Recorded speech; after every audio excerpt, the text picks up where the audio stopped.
kepada mata kita, masuk ke dalam hati kita.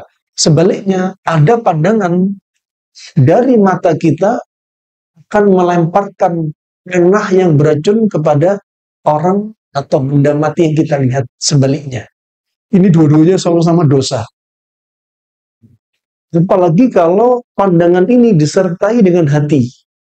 Hatinya busuk. Hatinya penuh dengan iri, hasad, dengki. Makanya Allah Subhanahu wa taala berfirman, "Min syarri hasidin idza hasad."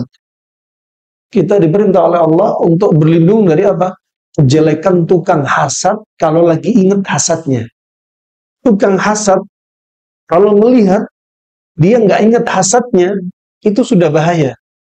Tapi kalau dia ingat hasadnya, pandangan mata dia lebih beracun dan lebih berbahaya. Alhamdulillah jami'an, ini harus diviralkan. Seringnya kalau kita lihat, kalau Anda lihat di YouTube yang viral rata-rata apa? Konten tentang anak-anak dan konten tentang wanita. Coba konten tentang agama, jarang lihat. Padahal kita diajarkan oleh Allah dan Rasulullah SAW agar kita selamat dunia dan akhirat. Ini penyakit ain ini yang menyebabkan seorang bisa mati. Penyakit gara-gara ain ini bisa menyebabkan orang masuk kuburan. Berapa banyak orang jatuh sakit gara-gara ain ini. Tapi manusia nggak mau belajar. Allah turunkan penyakit, Allah turunkan obat. Termasuk penyakit ain, Allah turunkan juga cara pencegahannya. Allah turunkan kalau sudah kena, dikabarkan bagaimana cara pengobatannya. Rahimahumullah jami'an. Orang yang selamat dunia akhirat, mereka adalah orang-orang yang mau belajar. Orang yang berilmu.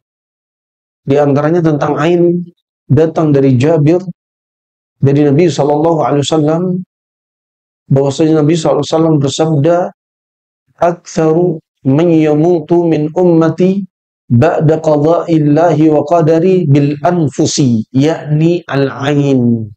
Akhrajahu al-Bukhari fi tarikhihi wa at-Tayalisi fi musnadihi wa at-Tirmidzi wal Hakim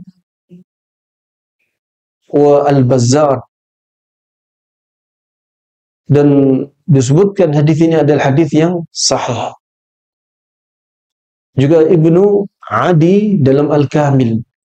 Yang maknanya hadis ini, mayoritas orang yang mati, yang meninggal dari umatku setelah qada dari Allah dan qadar dari Allah adalah gara-gara anfus. Anfus maksudnya apa? Ain. Anfus maksudnya ain, yaitu gara-gara mata. Nah, mungkin hadis ini belum memberikan rasa takut pada sebagian manusia. Tapi kalau Anda perhatikan satu demi satu kasus, banyak sekali umat manusia bahkan malah petaka pada benda mati karena ain. Banyak sekali, tapi apa?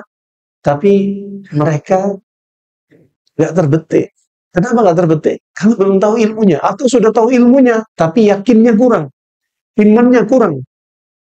Makanya Nabi SAW berwasiat dalam hadis yang sekian banyak disebut tentang ain, hak. Ain itu pasti adanya, hakikat adanya. Nah, bayangkan mayoritas umatku meninggal setelah qada dan qadar dari Allah adalah gara-gara ain. Anda bayangkan, bukan hanya meninggal, orang celaka, orang sakit, orang mati ternyata gara-gara ain. Lebih banyak orang meninggal kena ain daripada kena sihir. Lebih banyak orang meninggal gara-gara ain daripada kena penyakit gara-gara pola makan. Daripada orang kena penyakit stres. Daripada orang kena penyakit-penyakit cuaca dan sebagainya. Ain ini nomor satu. Kalau kita tadabburi di sini, ain nggak macam-macam. menunjukkan ain ini nggak main-main. Anda harus berhati-hati dengan ain. Karena Anda yang lucu, jangan dipamerin di status. Berapa banyak mata akan mengintai anak Anda. Anda yang mesra, suami istri, jangan dipamerin di medsos. Berapa banyak artis yang cerai gara-gara ain. Berapa banyak suami istri ya tiba-tiba putus gara-gara ain. Berapa banyak diantaranya orang punya mobil mewah, motor mewah, tiba-tiba si pengendara motor dan motornya jatuh tanpa sebab. Padahal ada sebabnya. Dipikir nggak ada sebab. Padahal sebabnya ain. Berapa banyak mobil mewah ya nggak dibacakan doa. Makanya ada doa yang dibacakan, diajarkan Nabi SAW. Kalau Anda dapat mobil, kendaraan, sebagaimana Nabi dulu dapat istri, ya diajarkan kalau dapat istri, dapat budak di masa silam. Kalau zaman sekarang ada ART, pegang kepalanya. Istri atau ART, bacakan doa.